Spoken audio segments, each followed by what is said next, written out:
Itt van a kezemben a metszőolló, a zsebemben a fűrész, de vajon mire használhatom a másik kezemet, hogy megkönnyítsem a metszési munkát? Ha álmodozni szoktál metszés közben, és hangos zenét hallgatsz a fülesen, vagy fontos telefonbeszélgetéseket folytatsz, akkor azt javaslom, hogy semmire ne használd a másik kezedet.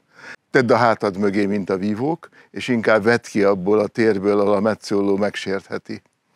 Ha egy kicsit koncentráltabb vagy, tudsz figyelni a metszésre, így már csak két felé kell figyelni, a jobb és a bal kezedre, vagy az ügyesebb és a másik kezedre, akkor használhatod a másik kezedet is, kihúzhatod a képből a fölösleges ágakat, kiveheted azt az ágat vagy vesszőt, amit már levágtál, tehát segíthetsz a másik kezednek.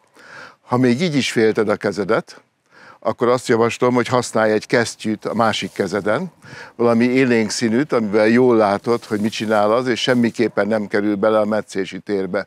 Mindez jól működik addig, amíg legfeljebb 1 centis vesszőket kell metszened. Viszont, hogyha jönnek a vastagabb ágak, akkor igazi segítségre lesz szükséged. Egy 2 cm-es ág átvágásához legalább 300 Newton erő kell, és ez könnyedén megfelezheted, hogyha a másik kezedet ügyesen használod. Ez a másik kéz ügyes használata azt jelenti, hogy hajlítanod kell a vágandó ágat, de az nem mindegy, hogy melyik irányba. Minden esetben a vágópengétől hajlítok a támasztópenge felé, nem túl gyorsan, nem túl lassan, eléggé intuitív a mozdulat. Sokan azt mondják, hogy néhány perces gyakorlás után az ember magától is rájön, hogy ezt hogyan kell csinálni. Ezt a vízhajtást bal kézzel lehajlítom, és jobb kézzel levágom. Ha ügyesen hajlítok, akkor a 2 cm-es ágaknál ezt a 300 Newtonos erőt megfeleztem. Ezzel segítek az ollón, hogy nem terhelem túl, és a kezemen is, mert egy 2 centis ág átvágása az már olyan erőt igényelne, hogy egész napi munkánál valószínűleg a kezem is tönkre menne tőle. Nézzük a fűrészt. A fűrészelésnél nagyon hasonló a helyzet. Itt is szükségem lesz a másik kezemre. A fűrészt ráhelyezem a levágandó pontra, és a másik kezemmel hajlítok.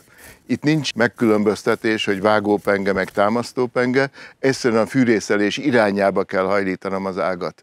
Még annyival kiegészíteném persze, hogy egy jó kertész az először alulról is bevágja az ágat, hogy nehogy letépje a háncsot a fűrészelés utolsó pillanatában. A fűrészeléskor is nagyon segít ez a hajlítás, itt is sokkal kevesebb erőkkel, minimális a valószínűség, hogy a fűrészen megszorulna.